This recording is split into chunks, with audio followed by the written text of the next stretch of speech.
I woke to the screech of my phone's emergency alert siren. The kind that usually signals a tornado watch or a flash flood. But that night, 3:12 a.m. according to my bleary eyes, there wasn't a cloud in the sky, and the only threat of water was my leaky bathroom faucet. The screen's glow illuminated the dark bedroom, painting the walls pale blue. I blinked, squinted, and finally focused on the glaring text. Emergency alert. Stay inside until further notice. No mention of a storm or a missing child. No mention of a chemical spill or a broken gas line. Just a stark command in bold letters.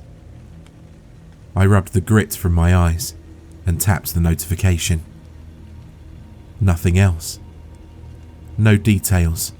No explanation. Just a statewide broadcast telling everyone to remain indoors. By the time I got my bearings, my phone had gone silent. The screen locked again, returning me to darkness. Through my half-open curtains, I saw the faint glow of the street lamp outside. All seemed normal, quiet, still. Our suburban cul-de-sac rarely saw any commotion at night. Maybe a stray raccoon or an occasional ambulance siren from the highway. But nothing that would warrant an emergency alert. Despite the oddity of it, I tried to go back to bed. I had an early shift at the bookstore in the morning. Well, more accurately in a few hours. I was dead tired. My body was craving another 3 hours of sleep. But as soon as I closed my eyes, the what-ifs started swirling. What if there was some real threat? The government doesn't just send out cryptic orders for no reason. I checked online. Absolutely nothing. People in other states were posting pictures of their midnight snacks, memes, and idle chatter. No sign of a national crisis. Another quick scroll. Folks from my city were also confused, reposting screenshots of the same alert. Everyone was asking, "What's going on?" I was half convinced to ignore it, just brush it off. But something prodded at my mind. I decided to at least peek out of the window. Maybe the cops were patrolling, or maybe a big accident had closed the road. I shuffled over and parted the curtains. A single street lamp cast a sickly orange light across the pavement. My small yard looked the same as ever. A short driveway with my beat-up hatchback, a dying birch tree swaying in the breeze. The rest of the road? Still. Empty. No vehicles. No movement. Just rows of dark houses, lights off, presumably full of sleeping neighbours. I should have gone back to bed, but a sliver of unease made me keep watching the street, scanning for any sign of why we had to stay inside.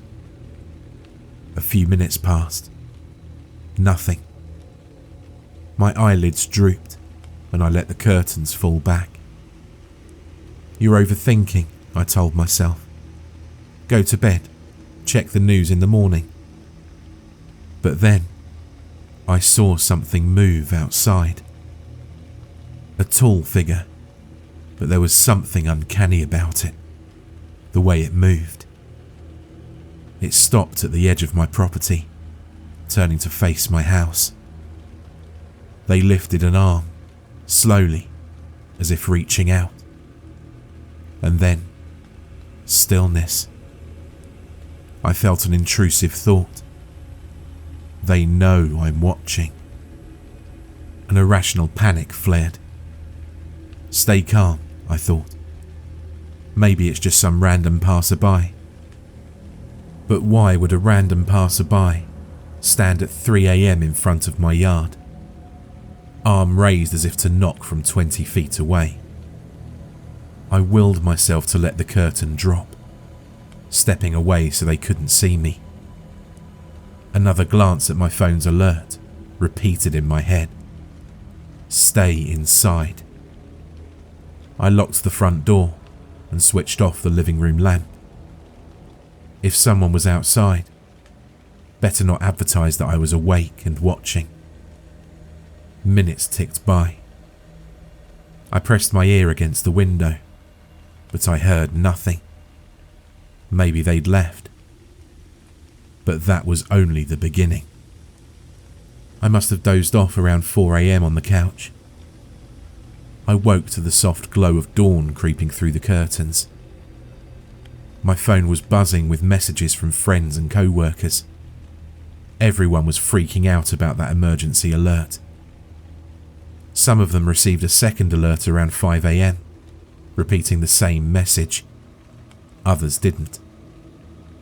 My phone must have died in the night, because it hadn't beeped again. I plugged it in, noticing I'd overslept. My shift started at 8, and it was already 7:15. That last chunk of broken sleep had left me feeling groggy. I peered out of the window. Full daylight revealed the empty sidewalk. No sign of the ominous figure. The sky was bright, birds were chirping. Maybe I dreamed it.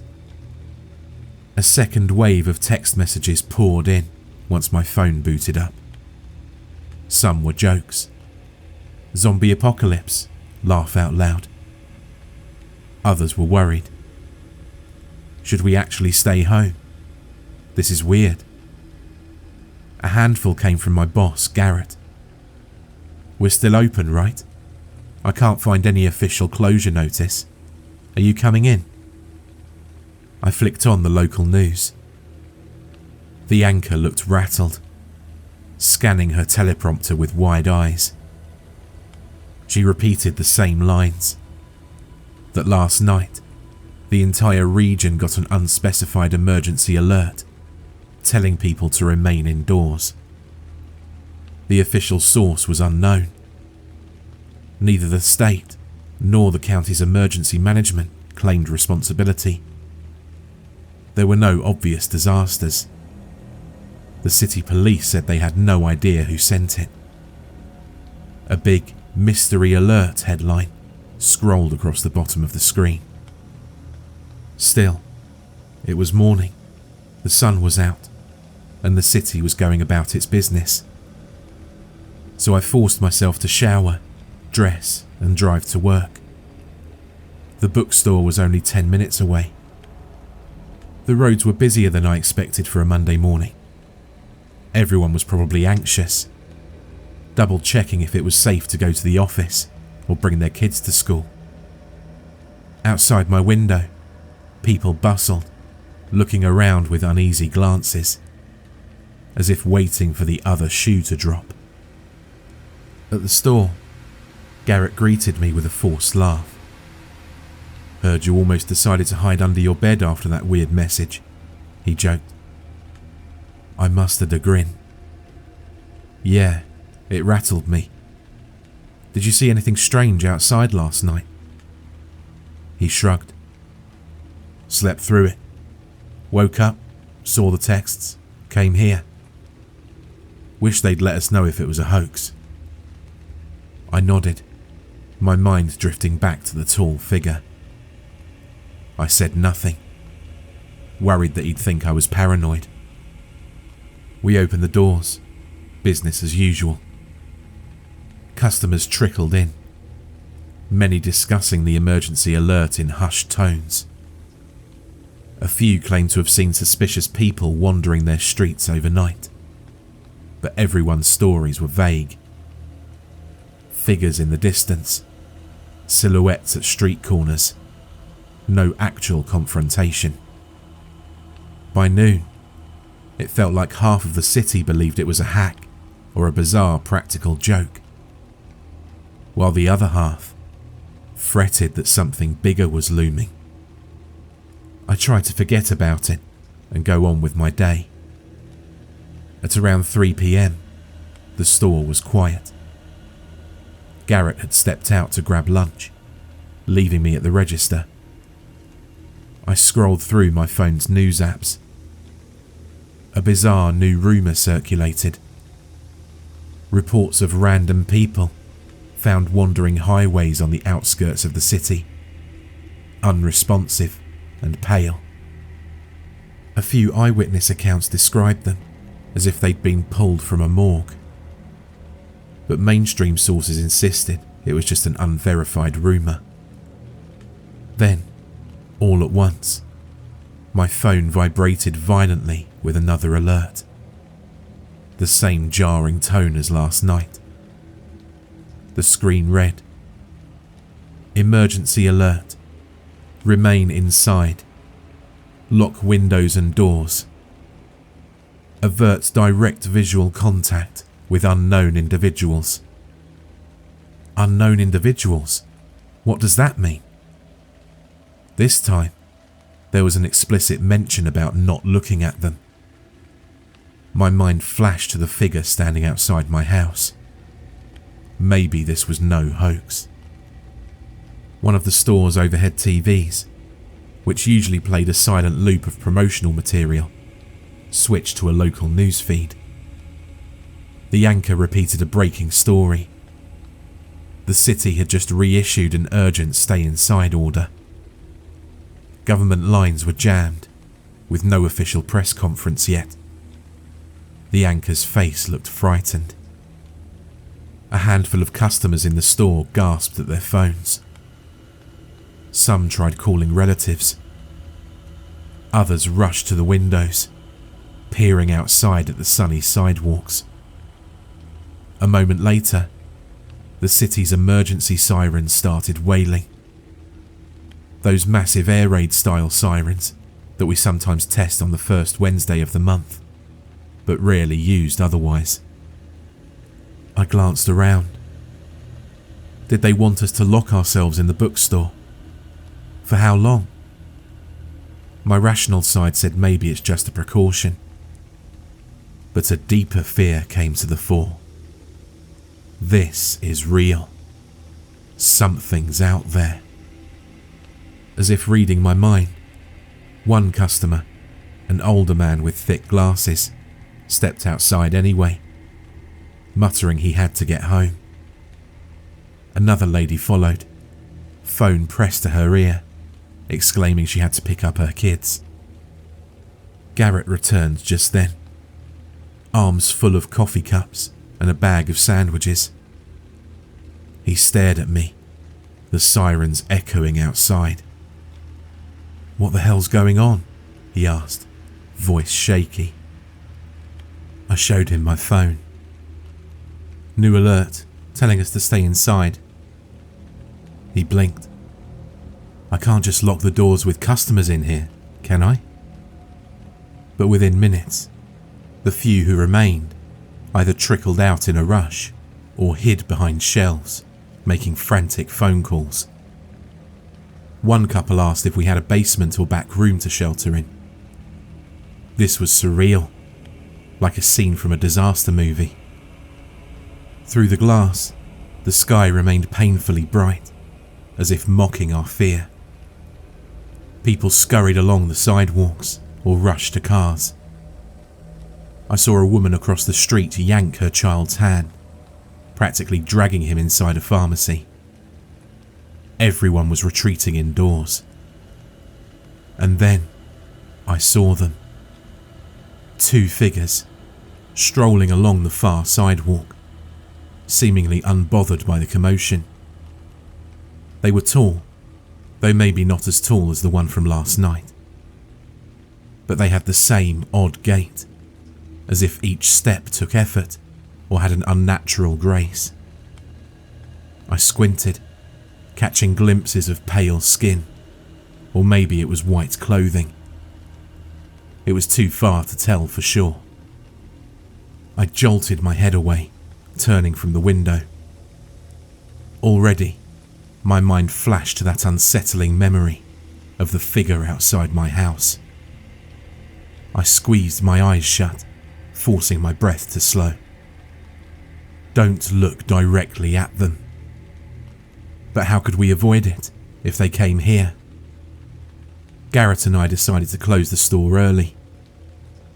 We flipped the sign to closed and locked the doors. A couple of frightened customers huddled near the back.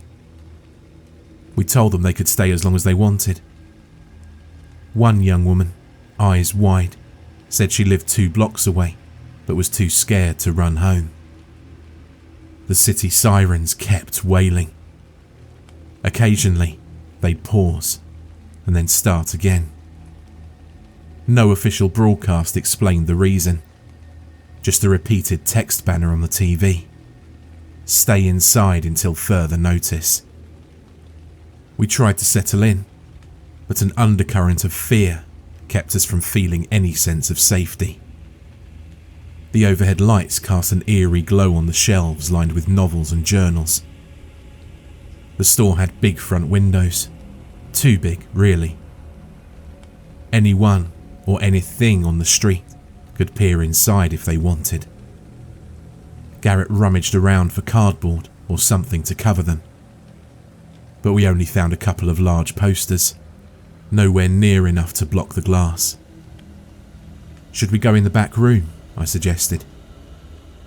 It was a small area where we stored extra inventory. No windows, just one emergency exit that led to the alley. Garrett agreed. We herded the few customers there and locked the door behind us. A single TV in the corner ran a constant news feed. We whispered among ourselves about what might be happening. Some speculated about a chemical spill causing hallucinations or escaped criminals. But that didn't explain the strange figures. Time crawled. The TV presenter repeated the same lines. No official statement except the alert. Numerous sightings of unusual individuals, and widespread phone lines jammed. A few on-the-ground reporters said that folks had gone missing after stepping outside alone, but it was all unconfirmed. I texted my family, "Are you safe? Stay inside." My mum replied from 3 states over, "We're seeing the headlines. Are you okay? Please don't go out." I promised I'd keep her updated. Hours passed. We tried to keep busy, rummaging through the stock. The air in that small back room grew stuffy. Around 6 p.m, the sirens outside abruptly stopped. We collectively held our breath, listening for any sign of relief. But the emergency alert ticker on the TV remained the same. Stay inside. That's when Garrett's phone rang, his wife calling from home. She was crying, said that neighbours were screaming about something in the yard. Their dog barked furiously at the window, then whimpered and ran under the bed. She heard footsteps on the porch. She locked herself in the bathroom, but after a few minutes, the footsteps faded. Garrett pressed his hand to his mouth, tears welling in his eyes. He told her to stay put, keep every door locked. The conversation crackled, the line dropping in and out. She whispered something about seeing a silhouette with elongated arms in the driveway. Then the call cut off. The store's back room felt like a tomb. The customers and I stared at Garrett as he sank onto a box of books, face pale. None of us had any illusions now. Something truly terrible was happening outside. As evening turned to night, the power flickered. If we lost electricity, we'd be sitting in the dark, with no updates, no defense. I rummaged for flashlights in the store's emergency kit. We found one, plus a few dim battery-powered lanterns. We turned the TV volume low and huddled around it, occasionally stepping into the main store area to peer out.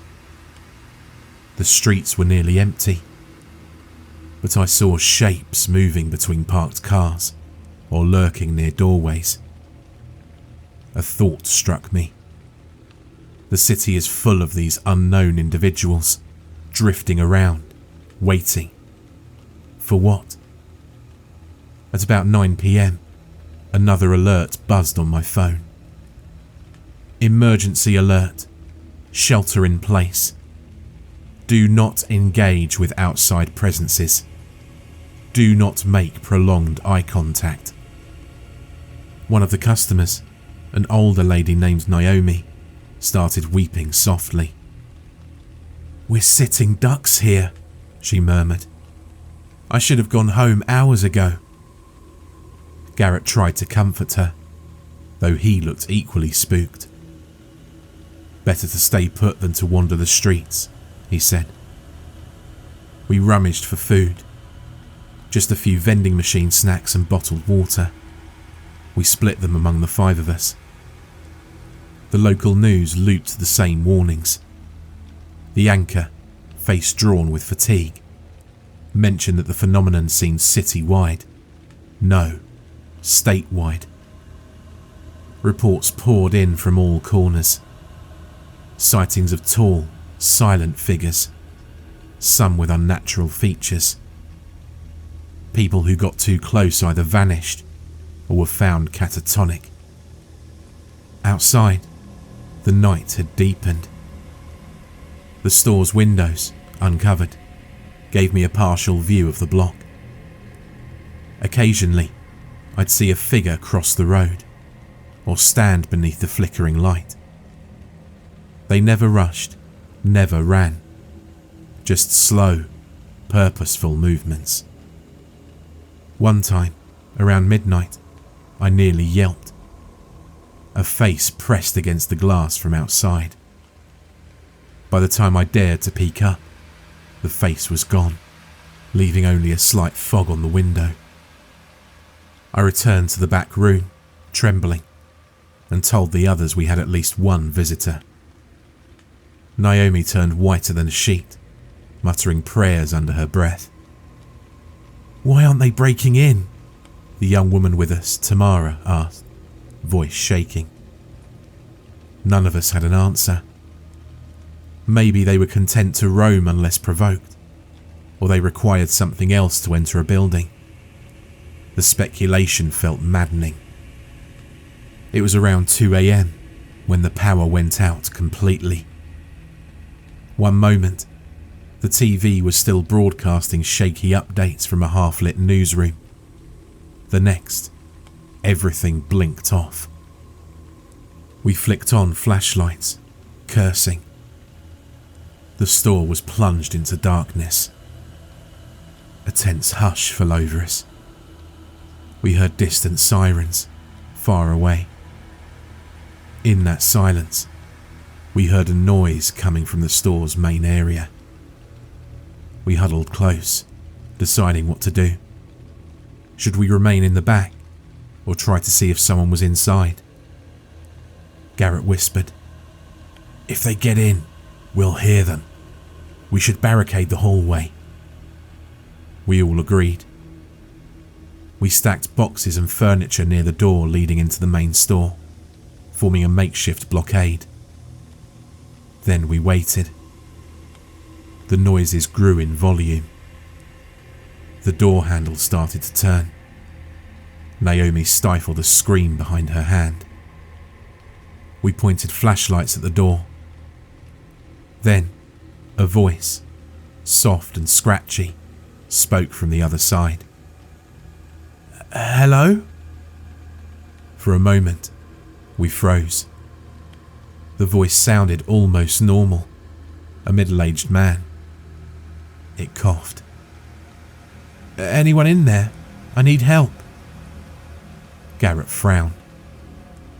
"A trick," he mouthed at me. I shrugged. I wasn't sure what to think. The voice resumed, trembling. "Please, my name's Sam. I'm not one of them. I got stuck outside when the lights died." Tamara flicked her gaze to me. Her lips formed silent words. "We can't be sure." But something about the desperation in that voice tugged at my empathy. If it was a real person, we couldn't just leave him there to be discovered by those things. Cautiously, Garrett approached the barricade. "How do we know you're human?" he asked softly. A pause, and then a miserable laugh. I don't know. I can tell you the store manager's name is Garrett, right? I saw his name tag once. Heard he'd stay open late. I recognized him behind the counter. Please." Garrett's eyes widened. He nodded to us, uncertain. We started moving boxes aside. If this was a trap, we'd be letting in God knows what. But Sam's voice cracked. "They're out there, man. They're just standing around like they're waiting for something." Finally, we opened the door a crack. Our flashlight swept across a hunched man in his 30s, bearded, soaked in sweat. He held up shaking hands. "I won't hurt you, I swear." We ushered him in, resealing the barricade. He collapsed on the floor, panting. Once he caught his breath, he told us how he'd tried to find shelter in a nearby diner, but it was locked. He saw the bookstore had lights earlier, so he came here.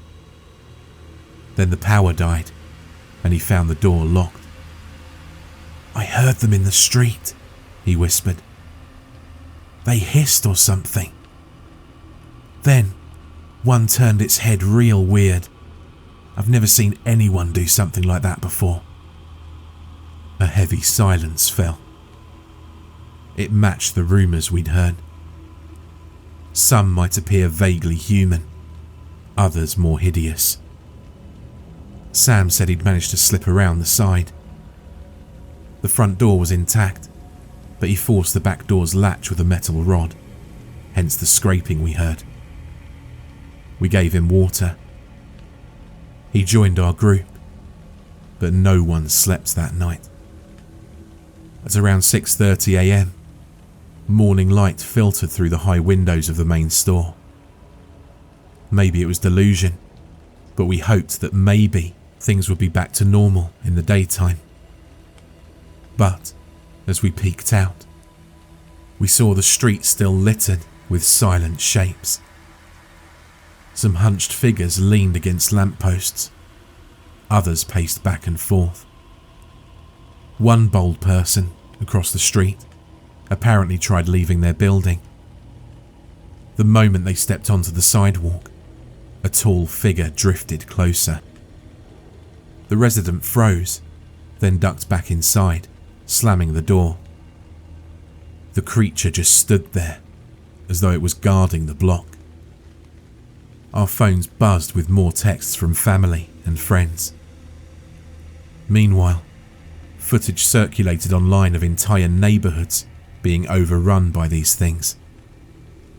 Some dared to film them from rooftops or second-story windows. Many wore tattered clothing, as if they'd once been normal humans, but had decayed or changed. Rumours flew about how direct eye contact or speaking to them caused people to vanish. We realised we couldn't stay in the bookstore forever. We had minimal food, no power, and every passing hour weighed on us. Garrett was desperate to check on his wife. Sam wanted to find a safer location, maybe the city's emergency shelter. But how could we travel the streets if these creatures roamed freely? Finally, we formed a plan. Wait until midday, see if they leave. Some accounts online said the creatures wandered more at night. If they still lingered, We'd try escaping through the alley, maybe make it to Garrett's car. He'd parked a few blocks away though. That alone felt risky. Alternatively, I had my hatchback at home, but that was half a mile away.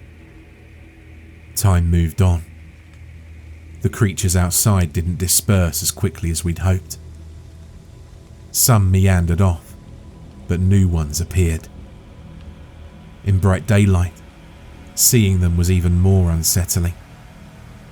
They drifted from yard to yard, occasionally tilting their heads as if listening. By noon, Sam peered through the front window. "Looks like there's only one on this block," he said, pointing to a figure near the pharmacy across the street. A tall, stooped shape, wearing something like a dirty coat. "If we're fast, maybe we can slip into the alley." We debated for an hour longer, paralysed with indecision. Finally, necessity won out. Naomi was diabetic. She had medication at her apartment. She'd missed doses, and we were worried for her health. She needed to get home or to a hospital. So around 1 p.m, we mustered our courage. We unbarricaded the back room door, stepping into the main store. I looked out. The lone figure across the street paced back and forth, oblivious to us, for now. The sidewalk near the bookstore was empty. We quietly unlocked the back door that Sam had forced earlier. The alley was narrow. Our group moved in a tight formation, scanning for threats. The air smelled of garbage and stale rain. We reached the end of the alley, peeking onto the side street.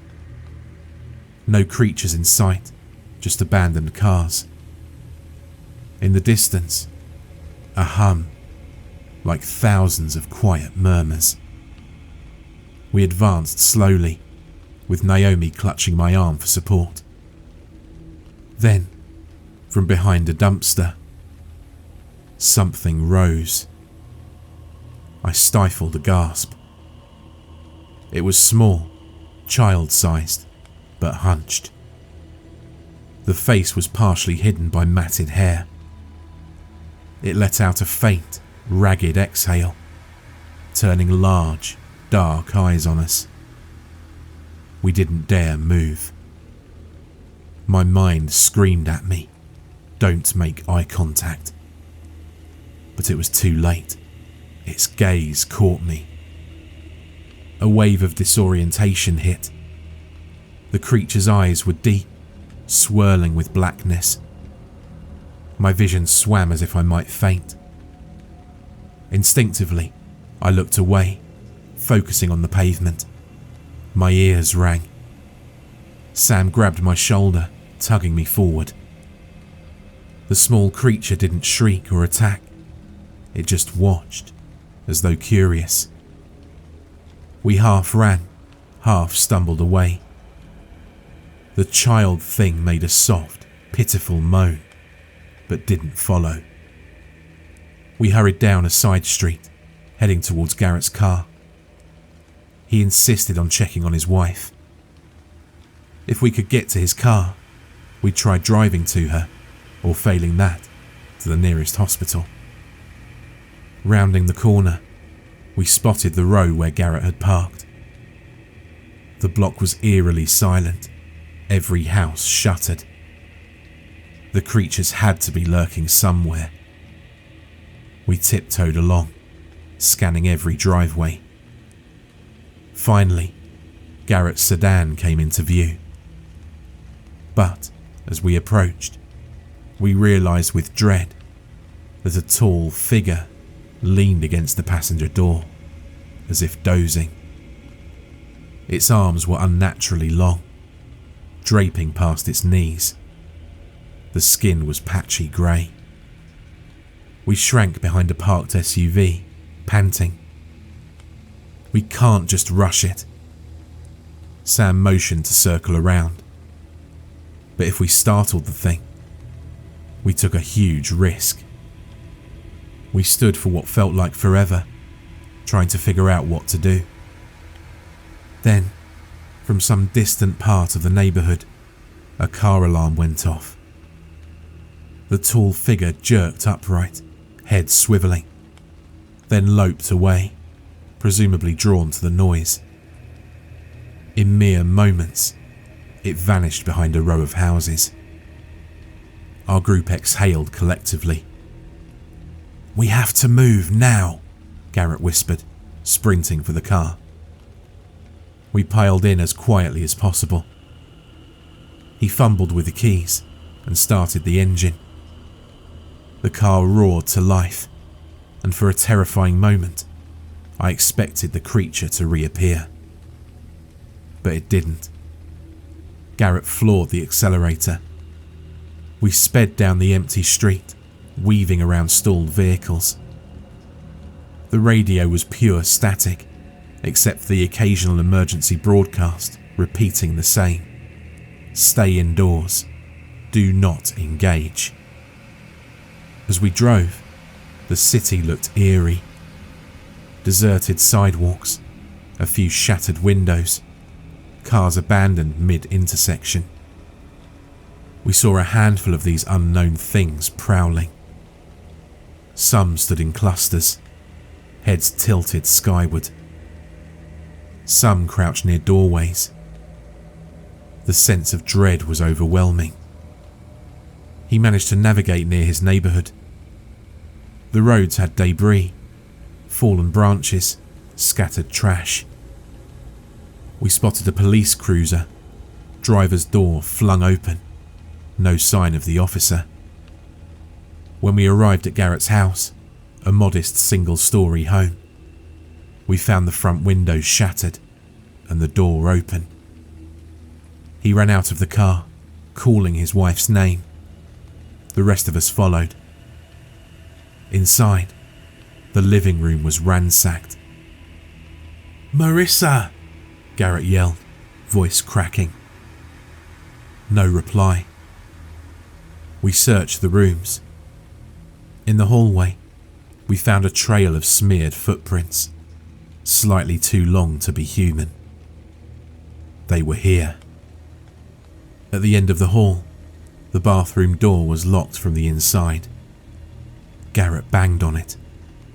No answer. We exchanged worried looks. Finally, he forced the door open. Inside was empty. The small window above the sink shattered outward. Broken glass glittered on the bathroom tile, along with a single wet footprint near the window. Garrett slumped to the floor. "She's gone," he choked. We guided him outside, trying to keep him from breaking down completely. The hopelessness weighed on all of us. Did these creatures take her? Did she escape? We had no answers. With nowhere else to go, we piled back into the car. We had two missions: get Naomi's medication and then find safety. Maybe a hospital or an official shelter. The roads near the hospital might be heavily guarded, or so we hoped. Naomi guided us to her apartment building. She had a key to the front door, and it seemed quiet enough. We hurried through the lobby. No staff, no lights. The elevator was out. We climbed 2 flights of stairs, terrified about what we might find. On her landing, we discovered a neighbour's door torn off its hinges. Inside, the furniture was overturned, no sign of the occupant. We pressed on. Naomi's unit was intact. She unlocked it, rushing to the bedroom for her insulin. Meanwhile, Sam and I guarded the door, flashlights scanning the dark corridor. My eyes kept darting to the neighbour's ravaged apartment. Naomi returned, clutching a small bag. She looked on the verge of tears. I'm ready. Let's go." We were almost back down the stairs when we heard a faint moan from a ground floor hallway. As we approached the ground floor, there it was. A figure hunched over another body. My light revealed a horrifying sight. The body was a woman, presumably a resident, her eyes open and blank.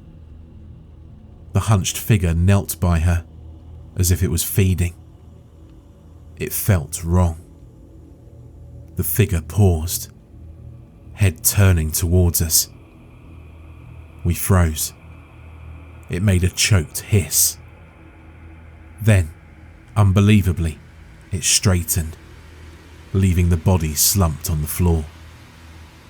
We backed away in fear. It advanced slowly, spidery limbs clicking on the tile. We turned and bolted for the side exit, with the creature's hiss chasing us. We burst out into the alley, panting. Sam shoved the exit door closed behind us, searching for something to wedge it. Naomi and Tamara hurried ahead towards the parked car. The creature bashed against the door from the inside. I saw a sickly pale hand clawing at the window glass.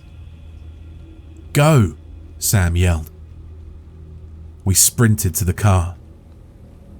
Garrett floored it again. We left that building behind.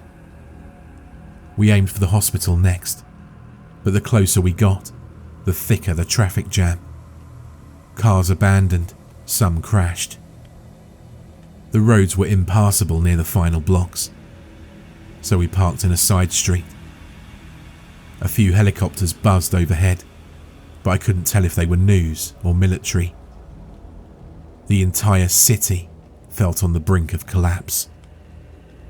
We tried to approach on foot, but the sidewalk was a chaotic scene. Shouts, a few civilians running, and creatures gliding between vehicles. One massive shape perched on top of a bus, scanning the street like a vulture. We took cover behind an overturned mail truck and weighed our options. Sam peered around the corner. "No way we're getting in there without running into them," he said, voice tense. Naomi sank to her knees, tears trailing down her cheeks. "Where do we go then? There's no official place for us to go." Tamara checked her phone. Some rumours pointed to a makeshift evacuation point at the sports stadium downtown, but no one could confirm. Others said that certain highways were barricaded by the National Guard. We had no guarantee we'd be safer anywhere else. We were starting to feel exhausted.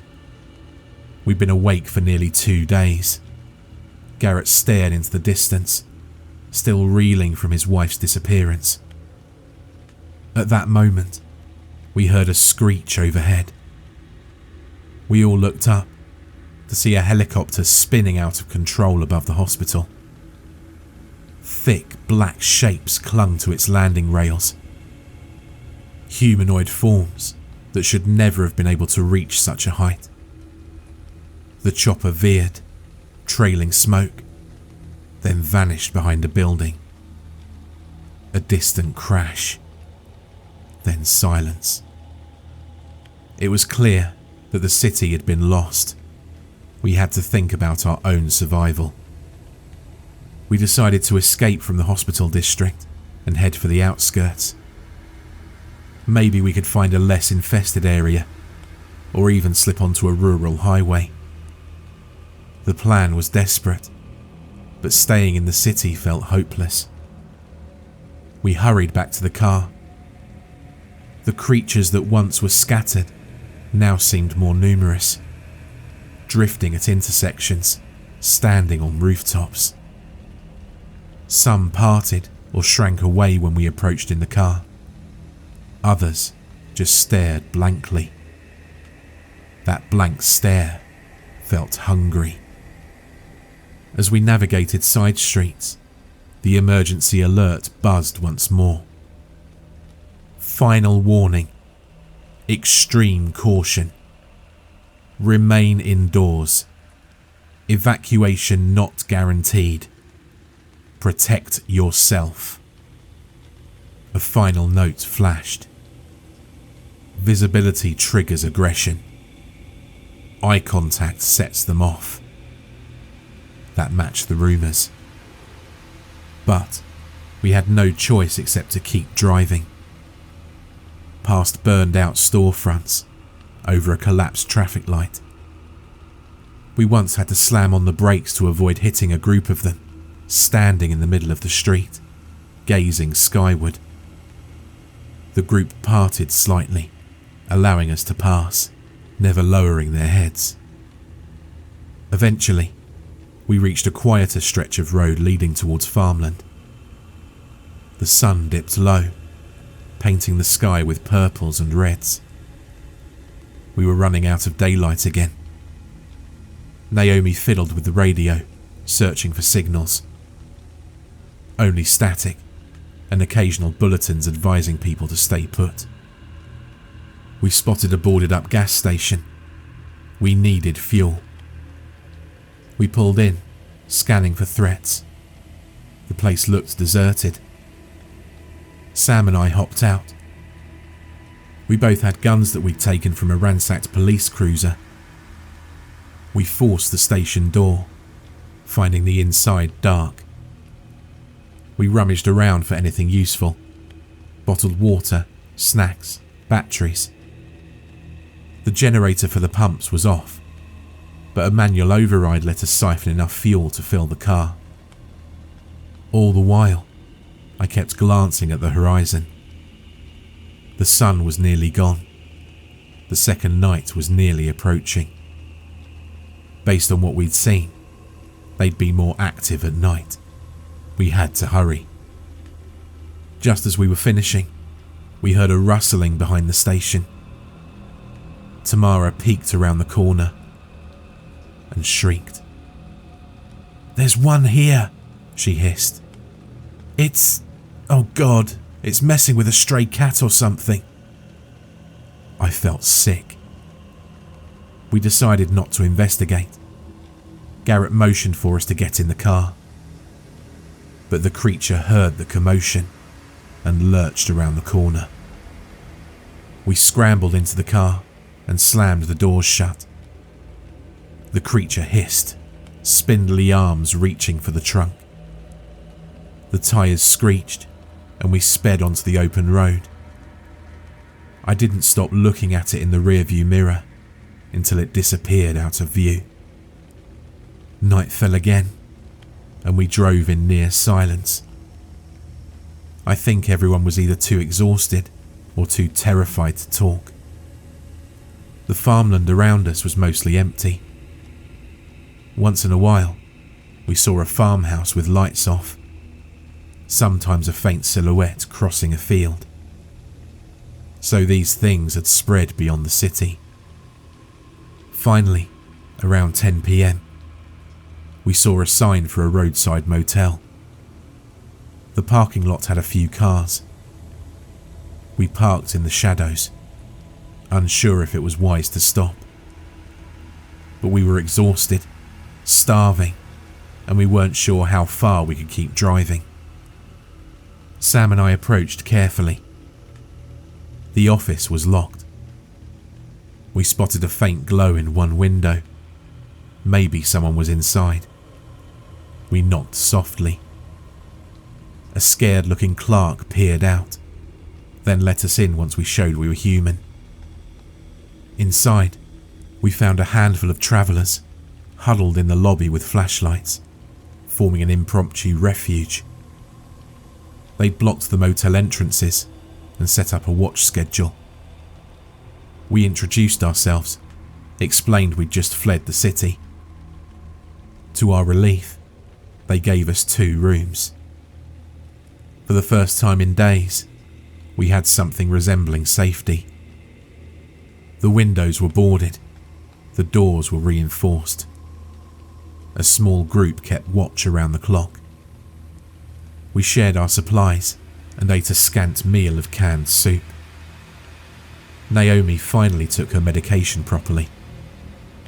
Garrett lay on a cot, staring at the ceiling. Sam quietly fell asleep in a corner. Tamara wept softly, the stress of everything overwhelming her. I tried to rest in one of the musty motel beds, hugging a pillow. I couldn't stop thinking.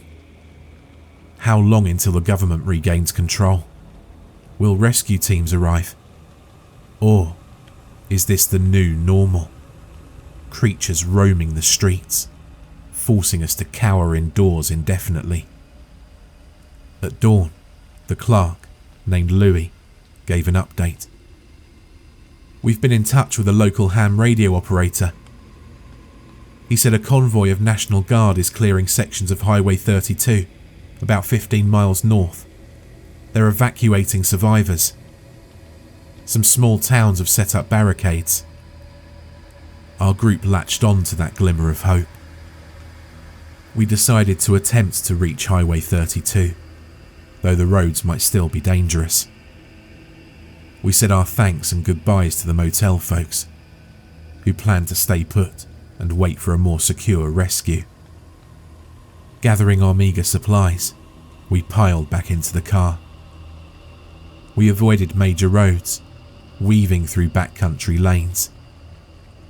Now and again, we spotted them drifting among fields. We'd slow down and do our best not to draw attention. Finally, around mid-morning, we reached the edge of a barricade, a row of military vehicles and armed guards. I hoped that finally we'd be safe. They signalled for us to stop. We obeyed, rolling down the window. A masked soldier approached, rifle at the ready, scanning us carefully. "You folks all right? Any bites or contact?" We shook our heads, explaining what we'd just experienced. The soldier nodded grimly. "We're evacuating civilians to a secure zone. There's a field station a few miles ahead. Park your car. You'll be processed and given shelter." With a sigh of relief from all of us, they waved us through. Beyond the barricade, we found an organised camp set up in a large clearing. Dozens of tents, vehicles, medical stations. Lots of families were huddled together, some wounded, many traumatised. We parked as instructed, stepping out onto dusty ground. A coordinator took our names, asked about injuries, but took our words for it for the most part. Over the camp's loudspeaker, an official voice repeated instructions. "Remain within camp boundaries. Do not venture outside alone.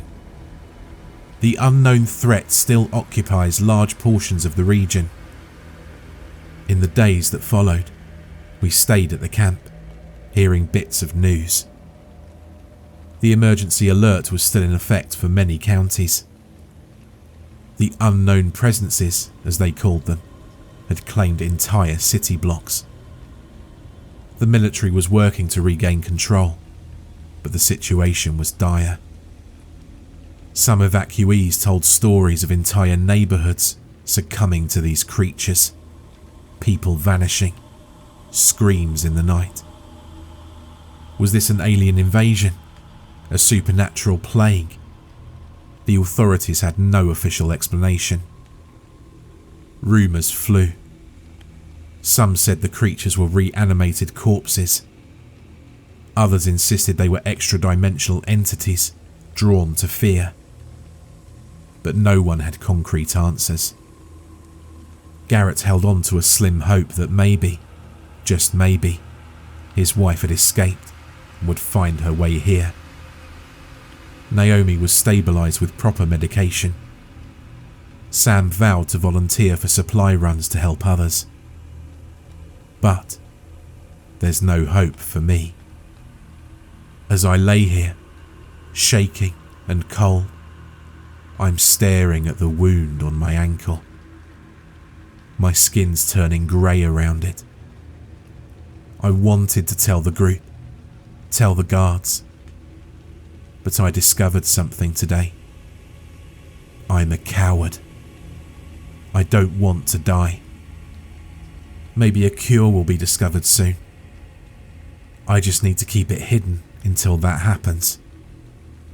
So if you ever see these things, stay away from them, or you might end up like me. I'm going to try and get some rest now. I'm so very cold.